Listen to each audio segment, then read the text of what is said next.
존경하는 분이 많이 계시는데 제가 여러분들에게 주제 강의는 발제되어 기쁘게 생각하면서 또 상당히 좀 부담을 갖고 있습니다. 사실 제가 7년 전에 한국에 오면서 좀 목사로서 연장 교육을 좀 받을까 이렇게 받고 싶어서 이것저것을 기웃거렸는데 좀 배울 만한 곳이 거의 없더라고요. 그래서 동료들과도 좀 이렇게 독서 모임도 좀 해보려고 그러고 했는데도 잘 안 되고, 제가 유일하게 연장 교육 목회자로서 제일 유일하게 생각하는 곳이 예수 목회 세미나입니다. 그래서 사실은 제가 7년째 와야 되는데 공교롭게 제가 이때만 되면 제가 회에 좀 갈 기회가 자꾸 생겨가지고 참석은 제가 2번밖에 못했어요. 그런 마음은 항상 내게 있었고요. 작년에도 공교롭게 제가 안식년 맡아서 네팔에 가 있는 걸 받았습니다. 반갑습니다. 그러니까 저는 기장에서 이렇게 계속 뿌리내리고 기장에서 이제 그 안에서 사라질 사람입니다만 감리교 부러운 없는데 이 예수 목회 세미나 이 운동만은 제가 정말 부럽습니다. 그냥 사실은 제가 주제 강연 발제라기보다는 그냥 목회 현장의 고백이 나오는 게 낫겠습니다. 그냥 평이하게 제 고백으로 그냥 들어주시면 좋겠습니다. 그러면서 읽어가면서 하겠습니다. 알아본 주제 강연 제목이 도전적이다. 예수를 따르는 기쁨이 없지는 않지만 그렇다고 발제 제목으로 배우는 마음은 아니라고 생각한다. 오해가 없기를 바랍니다. 기쁨은 하나님 나라의 가장 기본 속성이긴 하지만 단어가 주는 1차적인 뜻은 개인의 호와 불호가 담긴 감정입니다. 결국에는 예수와 연결되어 있는 나의 개인의 삶에 한정되어질 것이고, 그 기쁨이라는 것도 일반적으로 말하면 세상 평가에 기초하고 있기에 나의 기쁨 이야기는 실은 내 자랑이 될 수밖에 없다. 아픔을 얘기한다 하더라도 이 자리에서는 자랑이 되기 십상이다. 따라서 이번 예수 목회 세븐의 백병을 거는 주제 발제이긴 하지만 신학적 발제가 아닌 신앙적인 발제로 이성에 기초한 발제가 아닌 감성에 기초한 발제를 바꾸고자 합니다. 아마 이 또한 주최 측의 의도가 아닐까. 자칫 차가운 머리의 만남으로 흐르기 쉬운 모임을 뜨거운 심장들의 모임으로 방향지우기 위함이 아닐까 생각합니다. 목회자들이 모였고 목회자들을 대상으로 하고 있고 발제자 또한 외길의 목회자로 살아왔으니 예수를 통한 목회의 기쁨을 회복하고자 한다고 생각합니다. 복음서의 예수 이야기를 엑스지스가 아닌 아이제스로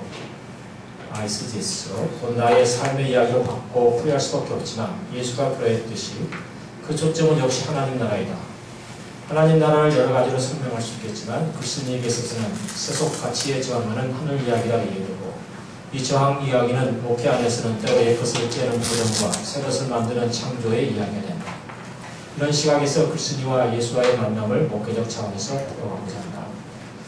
어느 정신병동에서 있었던 일이다. 두 환자가 서로 대화한다.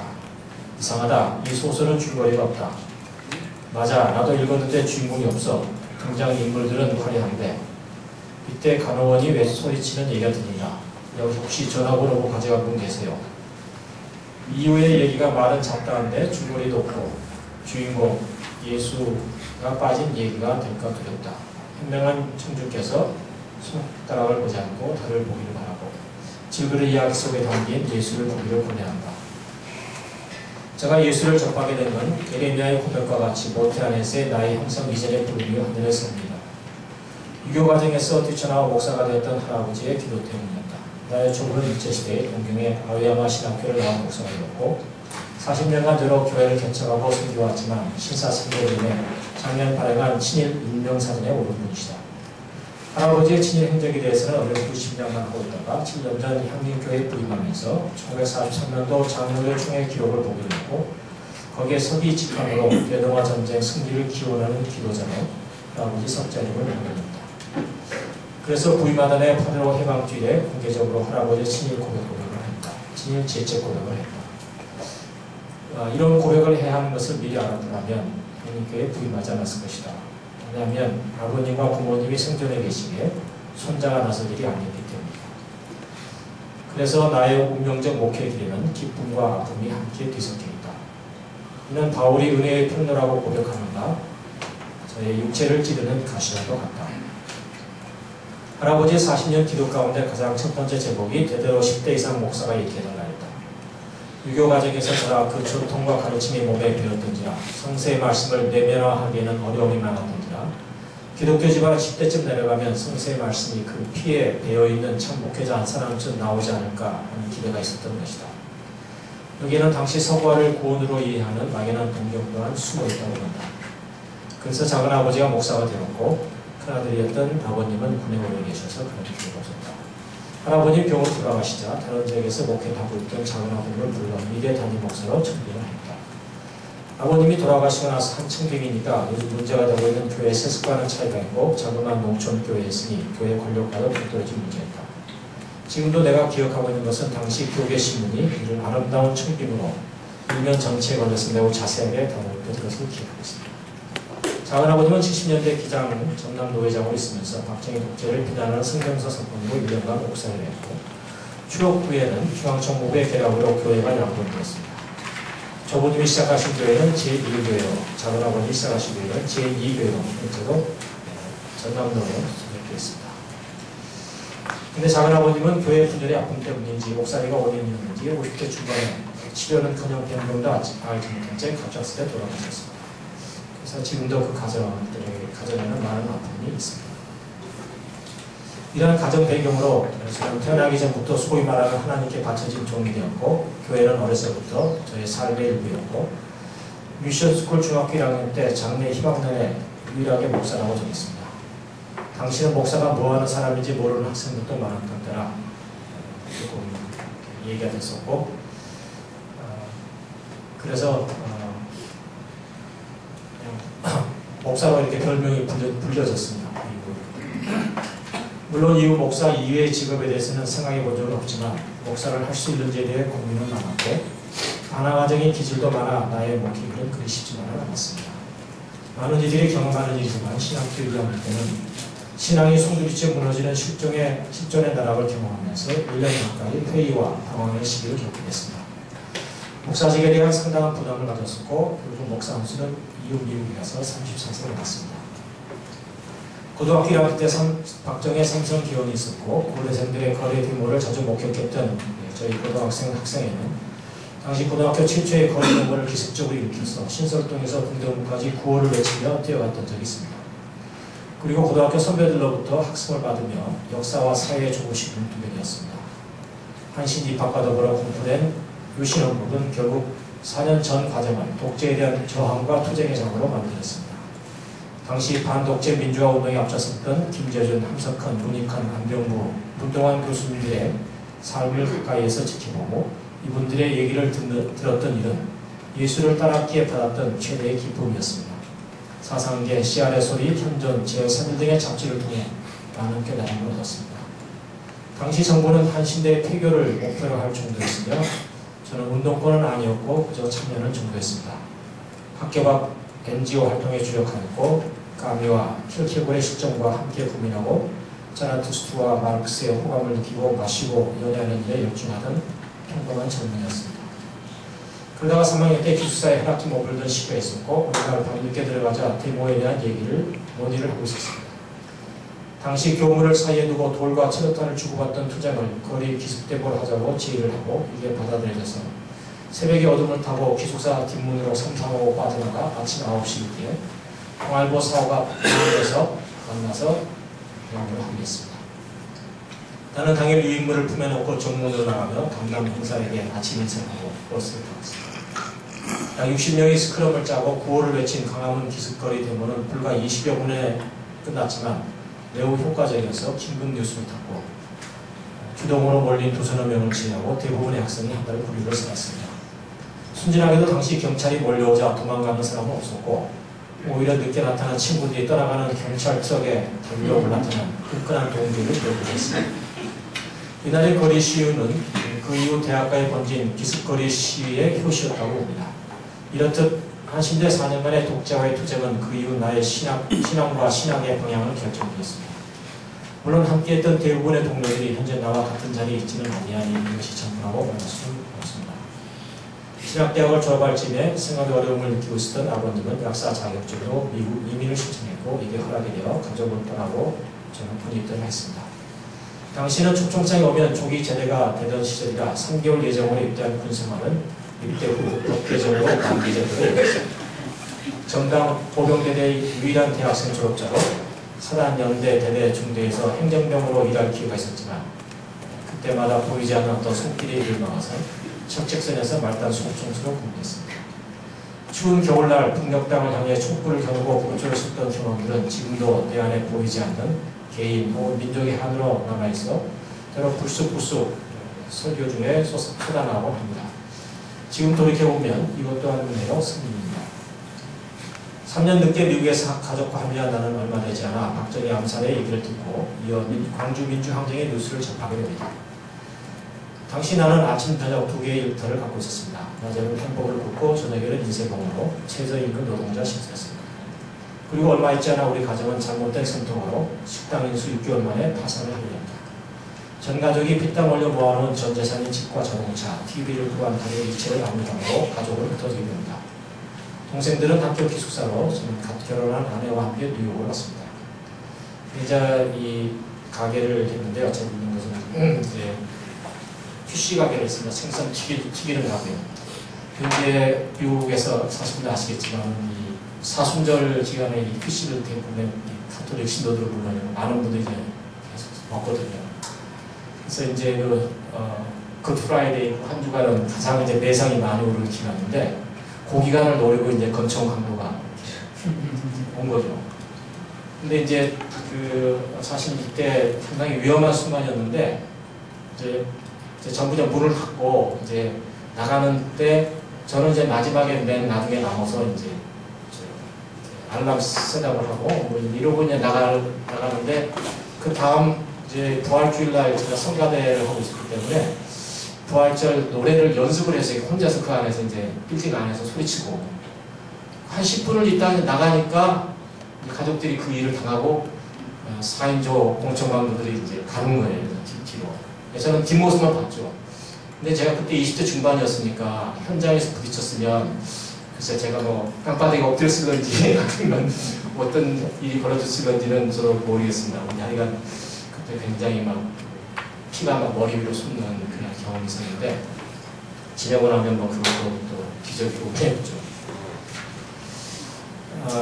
또 이제 가족의 파산도 이제 은혜였던 게 저희 이제 왜냐하면 그 가게가 계속 유지가 됐더라면 제가 이제 복장인데 50대를 넘으신 부모님 영어를 잘 못하신 부모님을 다 놔두고 제가 떠나갈 수가 없죠. 그러니까 사실은 파산도 제가 신학을 공부하도록 만드는 하나님의 일중이었다고 부모님도 그렇게 또 고백하고 있습니다. 그래서 뉴욕에 도착한 한 칸짜리 지하에서 살림을 시작해서 낮에는 인쇄공인을 하며 밤에는 유년 신학교 입학을 준비하고 2년 후에 MDB 가정 첫 한국인 학생으로 입학을 했습니다. 당시 유년을 비롯한 하버드, 예일, 프리스톤 신학교에서는 미국 대학 졸업 중이었는 학생을 받아들인 경험을 얻었습니다. 1년 석사과정을 통한 박사과정 입학은 여러 개 있었지만 MDB 과정은 당시는 처음이었습니다. 그때 이제 제가 생각하기에는 민중신학이라는 한국적 해방신학이 유년 신학교에서 현역 교수께서 초빙 교수를 하고 그런 일이 있었기 때문에 강의했다고 봅니다. 저희 어렸을 때 기억이 남아있는 광주의 장면인 핏빛으로 물든 광주 민중항쟁의 기록여관을 보며 남한의 민주화에 대한 열정과 사회적 정의감을 달았습니다. 뉴욕과 워싱턴에서의 민주청년단체와의 연대활동, 그리고 목요일의 활동과 해외 민주화운동과 통일운동의 선봉이었던 분리기록학자의 참여를 통해 많은 사람들을 만나고 많은 것을 배우며 평화운동의 틀을 다져갔습니다. 독재 항거투쟁이라는 한신대에서의 거리 수업은 유년신학교에서 남미 해방, 흑인, 여성, 민중신학이라는 다양한 제3세계 신학에 눈뜨게 됩니다. 이는 위로부터의 신학이 아니라 아래로부터의 신학, 서구 책상머리에서 있는 방식이 아닌 역사 밑바닥 사람들, 곧 학비로의 시각으로부터 생선을 읽어내는 눈을 의미합니다. 동시에 전태일 평전을 비롯하여 남한의 문제 있는 사회 역사서적들을 꾸준히 읽어나갔습니다. 이제 여러분도 아시는 분이 한 분이 계시다고 생각하는데, 제게 이제 신학적으로 굉장히 좀 충격을 줬던 일이 하나 있는데, 제가 유니온 MDB에 들어갔을 때 감신대를 졸업한 한호석 주께서 거기서 제임스 콘 밑에서 아주 탁월한 성적으로 모든 논문이 A 플러스 성적으로 박사학위 과정 중에 있었습니다. 누가 봐도 2년 정도 있으면 2, 3년 정도 있으면 박사학위를 받을 사람이 있는데 저에게 전대 평전 책을 넘겨주고 그리고 얼마 있지 않아서 그분은 가지고 있던 원서를 다 팽개치고 통일운동에 나섰습니다. 아주 제가 그때 받은 충격은 엄청났죠. 또 뭐라고 그러나요? 이게 뭐 신학 공부해서 목사해서 또 바라면 박사해서 이렇게 되려고 한 꿈이 저의 이제 그 당시의 꿈이었는데 그 탄탄대로에 있던 아주 신학의 거의 천재성을 발휘하는 분이었는데 지금도 통일뉴스인가요?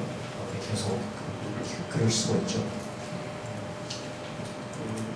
전태일 평전 이야기가 비롯해서 아주 제게 정말 신학의 충격이라고 할까요? 그리고 남아있는 이야기입니다. 6년간의 뉴욕과 뉴저지에서의 전도사와 부목사 생활을 거쳐 약 20여 명의 개척교회 담임을 오셨던 워싱턴의 한 이민교회에서 첫 목회를 시작했습니다. 흑인들을 대상으로 자그마한 소매 가게들을 운영하며 하루 15시간 이상 일해야 하는 한인 이민자들, 언어의 어려움과 문화 차이와 인종차별, 거기에 다수의 불법 체류라는 심리 불안으로 인해 저들은 당연히 교회에 오면 위로의 얘기를 듣고 싶었고 만번 축복의 얘기를 듣고 싶어 했습니다. 그러니 저들이 듣고 싶은 이야기와 성사가 외치고 있는 갈릴리 해방의 이야기 사이에는 메꿀 수 없는 깊은 간격이 있음이 물론입니다. 물론 한 교회에서 16년을 있는 동안 성장도 있었고 미국 장로교 공식으로는 미국 교회와 한인 교회가 통합하는 최초의 교회 담임 목사와 동양의 목사는 최초의 워싱턴 수도노회장의 영광을 누렸습니다. 그러나 자본주의 나라 미국에서 개인 성공과 교회 성장을 꿈꾸는 교인들과 목회자가 추구하는 사회 정의와 평등 실현이라는 갈릴리 예수운동 사이에 변하는 길의 갈등이 때로 당회와의 마찰이라는 목회 갈등으로 나타날 때에는 차라리 목사직을 포기하고 싶었던 때도 있었습니다. 실제 나는 그때마다 담임 목사직에 끈을 놓았습니다. 그러면 하나님은 교인들의 마음을 움직여 나를 공헌하셨습니다. 지금도 주님 뜻대로 모든 것이 주님의 은혜임을 고백하는 이 마음을 유지하려고 노력합니다. 목회뿐만 아니라 삶 자체의 끝까지도 말입니다. 바로 이것이 예수를 따르는 자의 진정한 기쁨이 아닌가 생각합니다. 살고자 하는 자는 죽을 것이고 죽고자 하는 자는 살 것이라는 이 진리 안에 기쁨이 있는 것이다. 이 기쁨은 영혼과 부활에 대한 신앙에 불이받고 도전과 창조의 정신이 하는 열매를 만들어냅니다. 미국 장로교에서 배웠던 민주적 절차와 소수자 배려에 대한 신앙 정신은 한림교회에서 많은 도움이 됩니다. 예수 목회란 한마디로 갈릴리의 외침이다. 예수는 갈릴리에서 활동하다가 예루살렘에서 죽었다. 갈릴리는 소외된 곳이자 착취당하는 곳이었으며 동시에 혁명가들이 모이는 장소였다. 혁명가는 그 꿈 때문에 세상 권세가들에 의해 죽는다. 가끔 성공하는 경우도 있지만 그건 성공이 아니다. 혁명가는 죽음을 전제로 하기에 이미 죽은 것이다. 예수는 세상의 평온을 깨고 기득권자들의 구조를 위협하는 민중봉기의 혐의자로 그리고 신성모독죄로 고발당해 당시 로마 제국을 반대하던 정치 게릴라들만 처형하였던 십자가형을 받아 죽었다. 그렇다면 우리의 교회가 예수를 따르는 곳이라면 권력자들로부터는 민중봉기의 장소로 불운시 여김을 당해야 하고 종교 권력자들로부터는 신성모독을 한다는 비난을 받아야 합니다. 물론 이 신성모독이란 근간의 멸류관을 벗게 되는 작업이며 하나님을 아빠라 부르고 스스로를 야훼로 명하신 그 모독이다. 교회는 율법의 이름으로 민중의 삶을 옥죄이고 제사의 형식으로 야훼를 가둬버린 종교의 체제를 부수고 깨우침의 몸 성전을 세우는 곧 진리의 자유가 흐르는 곳이어야 한다. 요즘은 모두가 예루살렘 성전의 제사 체제와 건물 세우기를 예수 따르기의 성공으로 왜곡합니다. 3년 전 기독교 사상에서 정영소 목사의 설교 비판과 나의 반론으로 설교의 사회 정치적 담론에 대한 논쟁이 공론화되었다. 물론 이런 그간 종종 있어왔던 개인 영혼 구원과 사회 구원에 관한 신앙 논쟁의 연장선상에 있기도 했지만 그간의 논쟁이 조직신앙의 장에서 이루어졌다면 정 목사와 나의 논쟁은 성사 해석, 곧 역사적 예수와 신앙의 그리스도에 관한 논쟁이라고 말할 수 있다. 정 목사는 판넨베르크 신학을 전공한 조직신학자였고 나는 민중신학적 입장을 견지한 성서신학자이기에 논쟁의 초점은 약간 달랐다. 그 이후 나의 사회 정치적 성서 이해는 재작년 광화문의 촛불과 함께 타오른 예언자 연속 하늘뜻 표기를 하도록 하고 이런 양심을 습득한 사람들 예언자와 시대 정신이라는 책으로 발간되었습니다.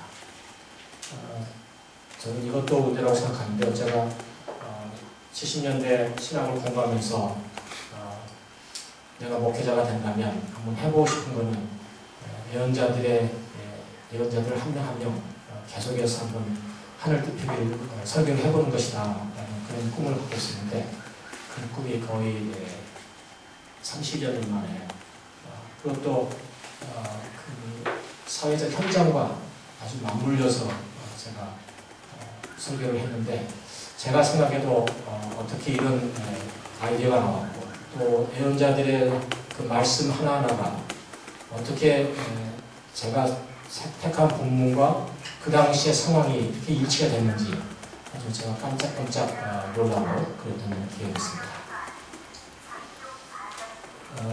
지금은 이 땅을 살다가 작은 예수들이라는 연속 하늘뜻 표기를 하고 있는데 우리가 잘 아는 김계준, 문익관, 한석환, 이용모, 안경호, 최병은, 들선주, 손영원, 안창호, 이승우를 거쳐오고 있습니다. 예배라는 시간과 공간의 한계 안에서 외쳐지는 하늘뜻이기에 여러 가지 제약은 있지만 민족과 평화라는 시대적 과제를 안고 살아갔던 신앙 선배들의 삶의 이야기는 교인들이 공감하는 생생한 하늘뜻 표기가 됩니다. 이제 7년째 머무르고 있는 향림교회에서의 목회와 그 기쁨을 나누고자 합니다. 향림교회는 1953년 일제 식민지 지배와 미수의 분단 정책으로 인한 동족 상전인 6.25 전쟁 휴전을 두 달 앞둔 5월 17일 7가정 안명모, 홍창희를 비롯한 14명의 회원으로 시작하였습니다. 이들은 서울대 물리대 시절부터 민족의 아픔에 동참하는 새로운 교회운동에 깊은 관심을 갖고 기독교 운동을 함께 해오던 신앙의 동지들이었습니다. 저들이 애초에 품었던 교회의 모습은 일반 교회가 아닌 서로인전 이상이 나타난 초대의 공동체였습니다. 민족신학자 안병문은 당시 자신이 편애된 야성이라는 잡지에 이렇게 썼다. 우리도 만일 그대로 있다가는 남을 구하기는 고사하고 자신들이 그 사태에 힘올려 갈 것 같았습니다. 우선 우리가 탈 방주, 그리고 우리와 인연이 된 이들을 건질 방주를 만들자. 그리고 남은 무리들에게도 이것을 보내서 절망한 저 무리들에게 살 수 있는 산 모델로서 보여야겠다. 우리 교회는 남을 위하기 전에 스스로 살고 싶어 시작되었다. 그러나 산다는 일은 이웃을 사랑하여 구한다는 일과 유리될 수는 없었습니다. 창립자들은 오랜 성장 끝에 신학적으로 표현하면 예수 사후 제자들이 품었던 절박한 종말의식을 갖고 신앙 공동체를 시작한 것입니다. 수도원적인 생활하는 평신도 신앙 공동체를 만들어 다른 교회 모범과 대안을 보여주고 각지의 이해와 비슷한 형태의 공동체들이 만들어지기를 기대했습니다. 시간이 흐르면서 일어난 많은 예기치 못한 사건들을 통해서 기존 교회들과 크게 다를 바 없는 오늘의 향림교회가 되었지만 창립자들이 창립 당시에 의도했던 것은 일반적인 형태의 교회는 아니었습니다. 특정 지역의 교회의 필요성에서 생겨난 교회도 아니었고 목회자 한 사람의 교인들을 끌어모아 설립한 교회도 아니었습니다. 향림공동체는 신앙운동을 하던 젊은 신앙 동지들이 한국교회 개혁에 이바지한다는 원대한 이상을 품고 합의된 이념 안에서 목적의식적으로 창립된 교회였습니다. 향림교회의 창립 정신은 공동체교회, 입체적 교회, 평신도교회, 그리고 독립교회입니다. 이 정신이 어떻게 오늘에 이어오고 있는지를 살펴보겠습니다. 사도행전에 기록된 초대교회의 모습이 실제 얼마나 충실하게 그리고 얼마나 오랫동안 진행되었는지는 알 수 없습니다. 저자 누가의 문학적 소형으로 본다면 어쩌면 이는 누가 자신의 이상을 담은 꿈인지도 모릅니다. 글쓴이의 중학생부터 가졌던 목회의 꿈도 그러하지만 많은 교회들은 이 초대 공동체의 모습을 교회의 본질적인 이상으로 봅니다. 일제시대는 고급 요정으로 해방 후에는 향리론이라는 조항으로 사용되던 적산, 가옥, 점유권을 갖고 있는 분이 이들의 기독교 공동체 정신에 매료되어 이 장소를 흔쾌히 내어줍니다. 이들이 함께 살아가는 공동체 삶은 대략 3년 반 정도에 그치고 맙니다. 이유인즉 처음에는 전쟁 직후 모두가 빈손이라 괜찮았지만 직업의 수입이 다르고 자녀들이 자라면서 공동 소유와 분배하는 이상은 벽에 부딪히게 되었을 뿐더러 새로운 개혁운동에 찬성하는 분들이 함께 모여 일요일에 예배를 드렸는데 교회 안에 살아가는 사람들과 교회 밖의 사람들과의 구별이 생기고 이후 창립자들이 유학을 떠나게 되어 이 꿈을 더 이상 실천할 수 없게 되었습니다. 그럼 이 공동체 정신은 오늘 향림교회에 어떤 영향을 가져옵니까? 지금도 교회라는 말보다는 공동체라는 말을 더 선호하며 일반 교회와 같이 신도의 부서의 구역 조직이지만 여기에 덧붙여 지난 5년 전부터 평화나는 공동체라는 나눔과 사회 약자들과 함께하는 실천을 함께 지향하는 별개의 모임을 시작했습니다. 이를 열거해보면 농촌 환경, 자립형 생태마을 공동체를 꾸며 지난해에는 15년째 이어지고 있는 자매교회인 만주들녘교회의 태양광 발전기를 세우고 생명수업 공정화 국내 여러 공동체를 담당하고 있습니다.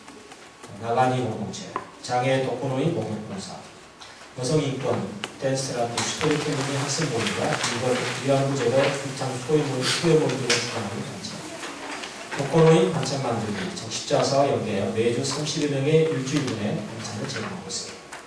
역사와 사회 비판적 탐구, 강정구 교수께서 운동하는 오늘의 역사와 사회를 살펴보는 공동 통일 공동체, 사격장 확장으로 주민들이 쫓겨날 위기에 처해 무건리 주민들과의 연합활동, 민통성 방문, 신앙과 문학, 신앙과 과학, 생활 공동체, 이외에도 여러 작은 모임들이 이렇게 진행되고 있습니다. 지금 저희 교회 나이 많으신 분들 빼놓고는 상당수가 이 모임에 참여해서 이 평화라는 공동체를 운동하고 있습니다. 이 공동체 운동을 제가 시작하게 된 이런 거는 제가 사실 미국에 있으면서 뭐 가정교회라든가 뭐 셀이라든가 조금씩 제가 다 경험을 많이 해봤거든요. 네, 그런 것들을 다 보면서 제 나름대로 여러 교회 방문하면서 제가 제 나름대로 시작한 건데요. 사실은 가장 중요하게 제게 영향을 줬던 교회는 워싱턴에 있는 세이비어 교회라고 여러분 잘 아실 겁니다. 근데 유성진 목사인가요? 워싱턴에 있으면서 같이 있었기 때문에 제가 아는데 이분이 세이비어 교회 관련해서 3개의 책을 낸 걸로 알고 있는데 제가 두 번째, 세 번째 읽지 않았습니다. 첫 번째를 읽었는데 제가 세이비어 교회를 유성준 목사 못지않게 저도 알고 또 목사, 호수비 목사나 이런 거 다 아는데 그분이 그 세이비어 교회를 한국 교회에다가 전혀 소개를 잘 잘못하고 있다고 생각해요. 그 카스비 목사의 설교를 들어보면 그 사람의 설교는 이 자본주의, 미국 패권주의에 대해서 굉장히 통렬하게 비판한 사람인데 유성준 목사의 그 세이비어 교회 소개 보면 그런 걸 암시하는 부분은 하나도 없어요. 대부분 복지 관계에서 나오는데 그건 아주 한국 목회자들에게 잘못된 이해를 갖게 해가지고 제가 거기 가서 이렇게 가끔 한국 목사들을 만나는데요. 전혀 엉뚱한 이해를 가지고 거기에 참여하고 있어요. 그거는 제가 언제 기회가 되면 유성준 목사들 얘기하고 싶은데 제가 이제 두 번째, 세 번째는 어떻게 또 했는지 모르겠지만 그분이 갖고 있는 복음주의 노선이 원래 시각이 그러기 때문에 그거 갖고 보지 못하는지 사실 세이비어 교회라고 하는 교회는 모이는 교회는 가면 한 70명? 그것도 나이 드신 분밖에 없거든요. 근데 이제 그 시스터 교회가, 자매교회가 16개가 있어가지고, 빈민자 사역이라든가, 혹은 음식 사역이라든가, 여러 가지 다양한 사역들을 그 주위에서 빈민자들 모임, 주로 히스패닉, 흑인들 모인 자리에 그 동네에서 펼치고 있는데요. 그런 것들이 정부의 정부하고 연결이 돼서 어떤 것들은 막 빌딩을 갖고 움직이고 있죠. 그런데 이제 그 안에서 그 모든 이런 것들을 움직여 나가는 핵심 멤버들은 이제 이 세이비어 교회들입니다. 근데 원래 모체로 모이는 교회하고는 이 15개 정도 되는 이 작은 분각교회라고 하나, 자매교회라고 하나. 이게 아주 묘하게 연결되어 있습니다. 각기 다 독립적으로 움직이면서도 아주 묘하게 그 안에가 움직여서 영성적으로나 움직여가고 있는데 굉장히 독특한 형태의 교회입니다. 그래서 제가 여기 이 교회에서 참 우리가 배울 만한 아주 작은 교회 공동체 운동이면서도 굉장히 힘있게 움직이는 교회인데요. 제가 거기서 많이 배웠습니다. 또 개인적으로는 이 평화라고 하는 이런 공동체 정신은 제가 조금 경험한 영국과 미국의 브루더북 공동체, 프랑스의 떼제 공동체, 스코틀랜드의 아이오라 공동체, 이런 경험들이 지금도 이제 제가 교회를 섬겨나가면서 공동체적인 어떤 정신을 저랑 끊임없이 밑에서부터 이렇게 샘같이 저를 이렇게 불러 세우고 있는 힘이 되고 있습니다. 두 번째, 입체적 교회, 사회선교인데요. 창립교우들이 추구했던 교회는 일주일에 한 번 일요일에 잠깐 교회에 나와서 1시간 예배보고 설교를 듣는 것으로 만족하는 교회가 아닙니다. 자기 삶의 일부분만을 바쳐서는 올바른 신앙운동을 할 수 없다는 것이 그들의 체험에서 비롯된 것입니다.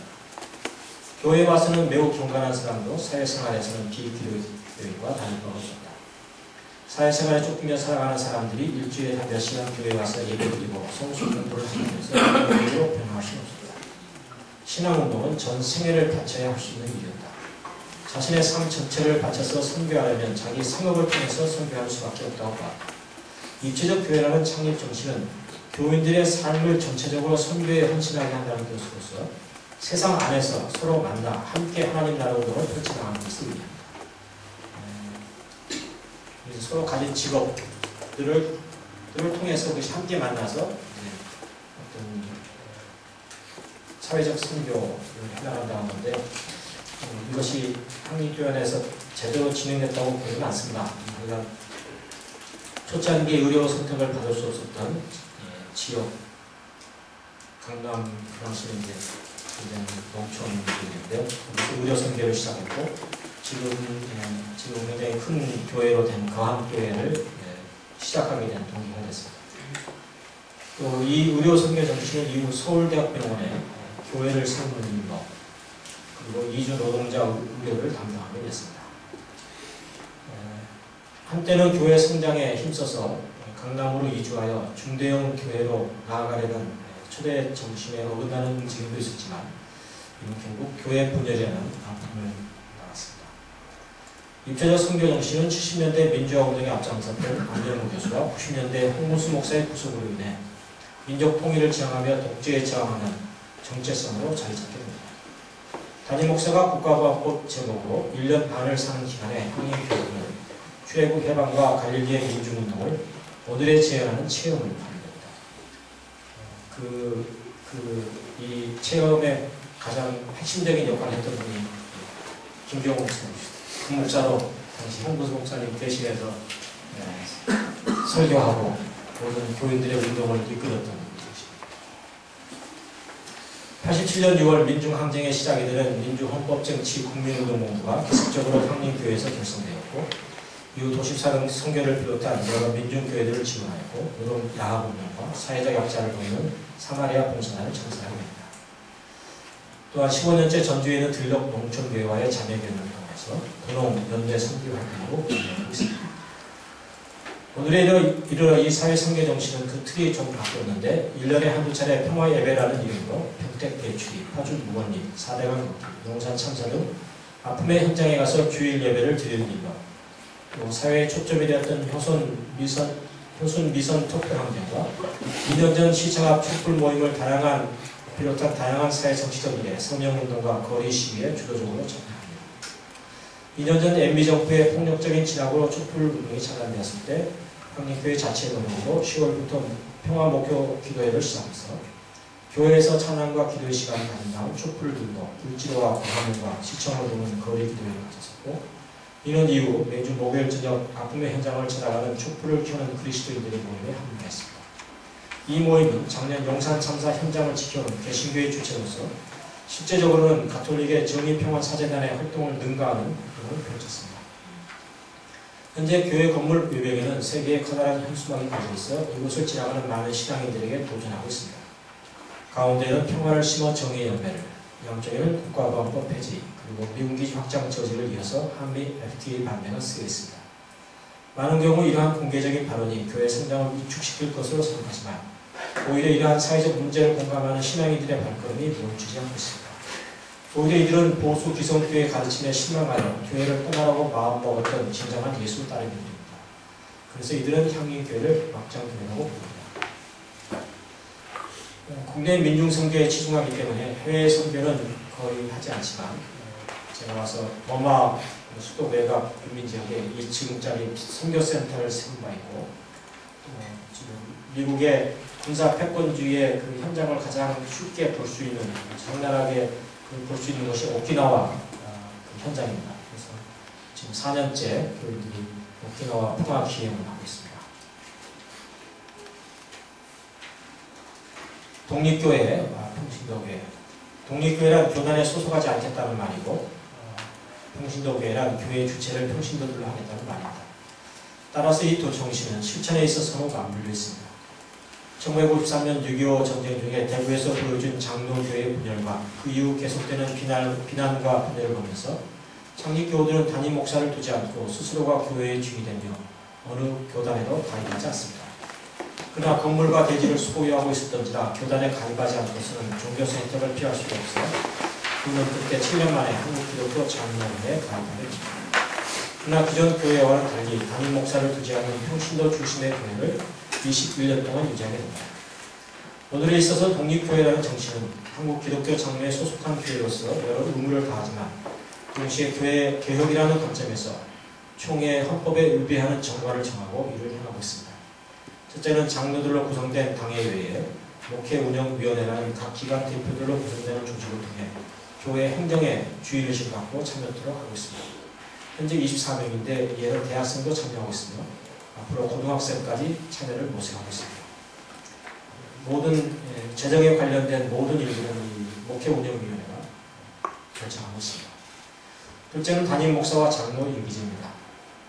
목사는 7년 임기, 6년 심후 1년 안식년 중임으로 제한하고 있으며 장로는 6년 임기에 중임 제한은 없으나 1년 휴무 기간을 거치고 지혜 섭출 과정을 거쳐 지휘를 됩니다. 셋째는 여성 장로 3분의 1 이상을 유도하는 규정입니다. 이러한 독립교회로서의 개혁운동은 40주년을 맞아 발표한 교회 갱신 선언서에 따른 것이며 이 중에는 교회 성장을 제한하는 규정도 있습니다. 일정 수준이 넘으면 분가를 한다는 원칙하에 17년 전 강남 향림교회를 분가시켰고 5년 전 강남 향림교회에서 들꽃 향림교회가 분가했습니다. 향림교회 또한 분가선교 추진위원회가 구성되어서 분가를 준비하고 있습니다. 이외 평신도교회 정신을 회복하기 위해 불순이의 부임과 더불어 평신도 하늘뜻 표기를 1년에 여러 차례 진행하고 있으며 목사의 전유물로 여겨온 축도를 교인들과 함께 손을 잡고 우리도서 13장 13절 말씀을 함께 나누는 평신도 축도를 시작하겠습니다. 근데 이것도 제가 평신도 교회의 위상을 좀 회복하는 그런 의미에서 이제 행정이나 혹은 이제 설교까지도 평신도들에게 이제 맡기고 이제 할 수도 있었지만 제일 힘든 부분이 축도였습니다. 제가 뭐 축도를 미국에서 뭐 장로님들이 혼자서 축도하는 걸 봐긴 봤지만 평신도들에게 축도를 어떻게 함께 해야 되는 것인가를 굉장히 고민을 하고 저도 뭐 전례가 없었던 일이니까 어떻게 해야 되는지 생각이 없었습니다. 그래서 굉장히 고민하고 기도 중이었는데 제가 우연히 그 미얀마 세계 선교 WCC 모임으로 미얀마 교회 협의회 모임에 제가 참석을 했었습니다. 그래서 이제 주로 미얀마를 돕는 외국의 이제 10개국의 대표들이 와가지고 하는 회의였는데요. 그리고 끝날 때 이제 마지막 2박 3일 모임이 끝날 때 그 모임에 뭐 한 7, 80명 이제 외국인들과 이제 미얀마 교회 협의회 이제 여러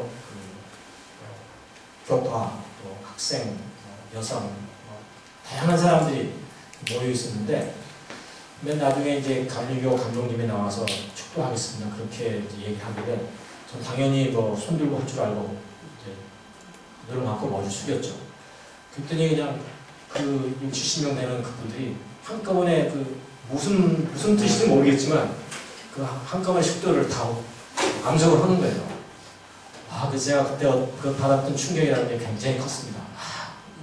여기서 그래서 그 다음 주에 바로 와가지고 제가 고민했던 얘기를 하고 했으면 좋겠다 해서 그 주부터 시작했는데, 그 후에 이제 제가 김기용 목사님 그것도 뭐 얘기한 적도 없었죠. 우리가 교회, 제가 김기용 목사님 교회가 설교하러 가서 보니까 프로젝트 축도를 하는 거예요. 그래서 언제부터 시작했냐고 했더니 딱 보니까 그 주간에 같이 시작을 했어요.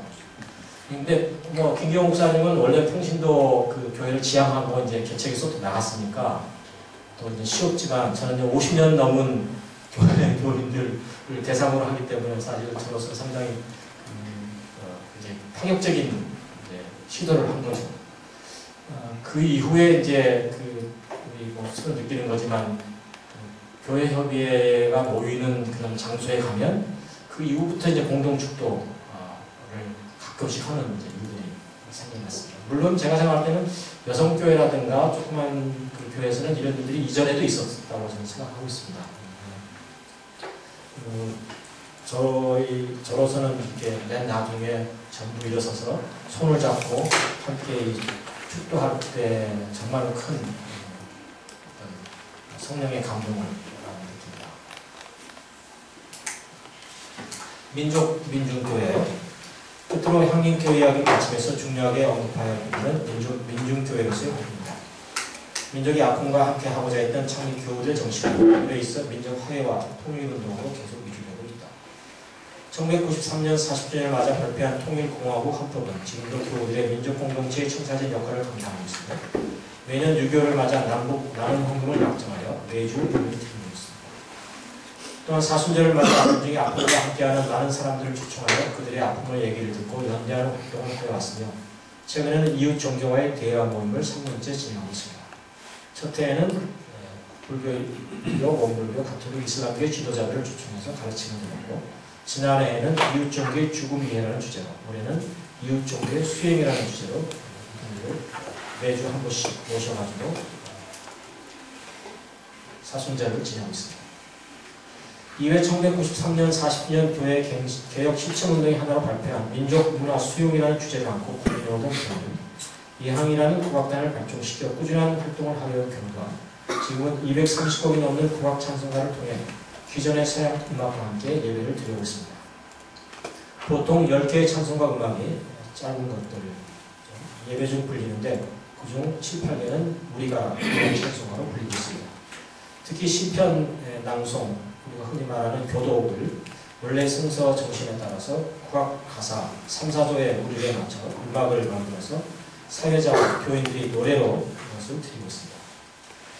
모든 교회가 국악으로 예배 드리는 그날을 꿈꾸면서 매년 국악 예배 컨퍼런스 혹은 우리가 예배드리기 배움 모임을 진행하고 있습니다.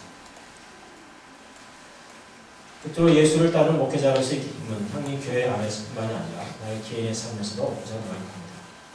4년 전 평택 민기지 확장 저지 운동이 활발하게 진행되는 어느 날, 경찰들이 농수로 차단을 하기 위해 출동했다는 소식을 듣고 혼자 차를 몰고 현장으로 갔습니다. 한편은 1000명이나 되는 무장 경찰과 용역들, 그리고 다른 한편은 주민 30-40명의 평화지킴이 20-30명이 옹기종기 모여 있었습니다. 얼마 후 갑자기 경찰들은 젊은이들을 체포하기 시작했다. 내 앞에 젊은이를 끌고 가는 대여섯 명의 정경대를 가로막다가 저 또한 특수공무집행방해죄로 구속되었고 3일 구리를 살면서 예배를 드리지 못했습니다. 또 지문 날인 거부로 인해 육체적 아픔을 겪었습니다. 그러나 지금도 기억나는 것은 그날 제가 3일 구리를 살고 나오는 날 예배를 마치고 수십 명의 교인들이 광주경찰서로 오셔서 그 자리에서 경찰서 마당에서 십자가 찬송을 부르고 또 함께 손을 잡고 기도했던 장면은 너무나도 감동적이었습니다. 100번의 설교보다, 평화에 대한 설교보다 한 번의 몸 설교가 더 많은 것을 가르쳤습니다. 그 이후 3년 동안 300만 원 벌금에 대한 정식 재판을 진행해서 지난 11월 개법 기각으로 벌금 55만 원 최종 판결을 받았습니다. 자본주의와 패권주의에 대항하여 평화운동을 하는 사람이 국가 권력으로부터 받는 월급을 돈으로 해결하겠다고 하는 것은 자본주의 논리에 굴복하는 일, 신한 양심에도 어긋나고 예수의 옷밤을 치르던 왼밤을 돌려달라는 제3의 평화의 길, 월터 잉크, 그의로 어긋나는 길이다. 이를 거부하고 지난 1월 중순 서울 구치소에 들어가 11일을 보냈습니다. 짧은 기간이었지만 이 땅 민초들의 한 맺힌 삶을 엿볼 수 있는 귀중한 기회였습니다. 목사 신분을 밝히지 않았기에 교회를 대놓고 저주하는 욕을 들을 수 있었습니다. 그들은 전과자여 돈이 없어 벌금을 몸으로 때우고 사는 사람들입니다. 교회가 가난한 자들과 함께 해야 한다고 하는데 어떻게 그들과 함께 할 수 있는지 현재로서는 요원합니다. 대학 1학년 때 학생 신분을 속이고 대성 목표에서 한 달 노동자 훈련을 진행됩니다. 민중들의 삶을 보는 경우는 목사들에게 있어서는 너무나도 중요한 경험이라고 생각합니다. 예수가 바라는 목회를 못하고 있으니 도대체 자랑할 게 하나도 없다. 십자는 흉내도 못 내는 사람이 이 자리에서 기쁨 운운하고 있으니 그보다 더한 가시는 없다. 최근 민중신학 토론에서 중진국의 자리에 올라간 남한 사회에서 민중은 다중의 개념으로 바꿔서 이해한다는 논의가 있는데 개인적으로는 동의하지 않는다. 여전히 우리 사회에는 갈릴 민중이 존재한다. 2만 불에서 4만 불로 국민소득이 올라간다 하더라도 여전히 민중은 존재한다. 다만 우리 눈에 보이지 않을 따름이다. 그리고 세계사의 눈으로 본다면 남북으로 허리 잘린 우리 민족 전체가 하나의 민중이다. 개인으로서의 민중 개념뿐만 아니라 민족으로서의 민중 개념도 변화다. 예수가 보여준 진리의 길, 그 길을 따르는 길은 그게 슬프다, 기쁘다, 고난에 찼다라고 정의되지 않는다. 그냥 거기 길이 있어 가는 것뿐이다. 다른 길은 모르니 비교할 것도 없고 고민할 것도 없으니 그의 기쁨이라면 기쁨이라 할 것이다. 발제자가 좋아하는 목회에 대한 정의는 목회란 하나님의 모험을 잘게 쪼개어 제시도하는 것이다. 질그릇은 그냥 질그릇이다. 제가 한두 문장만 더 읽겠는데 거기는 원고는 없습니다만 제가 11일 동안 이제 있으면서 처음에 읽으려고 책을 몇 권 갖고 들어갔는데 그거를 제가 받지 못했습니다. 조금 행정착오가 있어가지고 그래서 할 수 없이 이제 그 복도에 이제 구치소 안에 이제 복도에 이런저런 책들이 조금 있습니다. 이게 주로 카톨릭 그 성당에서 좀 이렇게 책을 기증을 많이 한 것 같아요. 카톨릭 책들이 좀 있고 문학서적도 있고 그런데요. 그냥 눈에 띄는 대로 읽었죠. 근데 요즘은 저는 이제 좀 운이 좋았던 게 깜빵에 두 군데에 있었는데요. 처음 8일간에 있었던 방하고 그 다음에 이틀은 이제 만기방이라서 나가는 사람도 모아놓은 방이 있었는데 이제 8일간 있었던 방이 원래 들어가니까 이 TV가 다 있더라고 방마다요. 독방에도 TV가 다 있어요. 그 독방은 자기가 끄면 안 들면 되는데 이게 같이 있는데 그 사람들이 TV를 틀어놓는데 이 좁은 방 안에서 근데 제가 처음에 들어갔던 방은 다행히 TV가 없었어요. 이 사람들이 불평을 하더라고요. 이 사람 왜 TV가 없냐고. 근데 보니까 그 전에 있던 사람들이 싸워가지고 TV가 부서져가지고 TV가 없는 거예요.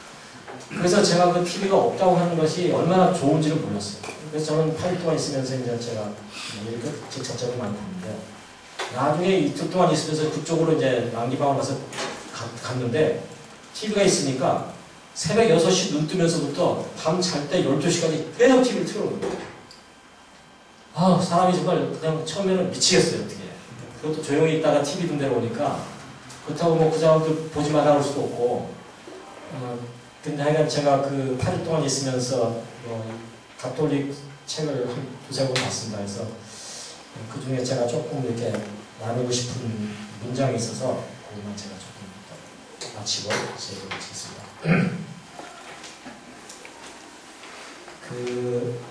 요한 23세 오른팔이었다는 마친 것 추기경의 한 말인데요. 교회가 오늘날 필요로 하는 것은 개혁자들이 아니라 신앙 자체의 내적 생명력을 가지고 태어나는 새로운 성자들이며 그 생명력으로 인하여 사람들은 신앙의 풍요와 불가피성을 새롭게 발견하게 된다. 물론 이 사람의 맥락이 전통주의자 입장에서 있는 것이지만 저도 항상 교회 개혁을 외쳐온 사람으로서 제 자신의 다른 면을 한번 이제 들여다볼 수 있는 그런 기회가 됐습니다. 이분의 주장에 귀를 기울이면서 우리가 바라는 새로운 교회 운동, 무엇이 될까? 오늘 남한 사회에서 개신교인이 감소하는 반면 가톨릭과 불교가 성장하는 현실은 개신교의 타락에 기인하고 있지만 보다 근본적인 원인은 칼 라라가 말한 바 내일의 그리스도인은 신비가가 될 것이다. 그렇지 않으면 그리스도인은 존재할 수가 없다. 라는 얘기에서 나타난 바와 같이 개신교의 통성기도 영성운동과 같이 비틀고 소리치는 개인의 욕망실현을 위한 한풀이의 어설픈 영성운동은 이제 더 이상 통하지 않는다는 것을 보여준다. 침묵과 성찰에 기초한 조용한 영성운동이 필요한 때이다. 요즘 위대한 침묵이라는 영화도 소리 없이 많은 분들에게 번져가고 있습니다. 흔히 부활과 승천에 높아진 그리스도에게서 씻겨져지는 피안의 신비주의를 십자가 고난에 기초한 낮아진 역사 예수에게서 찾아내어 이를 자유와 해방의 사회 정치적 영성으로 복원하는 일은 쉽지 않은 일이지만 예수를 따라 사는 기쁨을 우리가 진정 누릴 때에 이런 일도 이루어질 것이라고 생각합니다. 네, 감사합니다.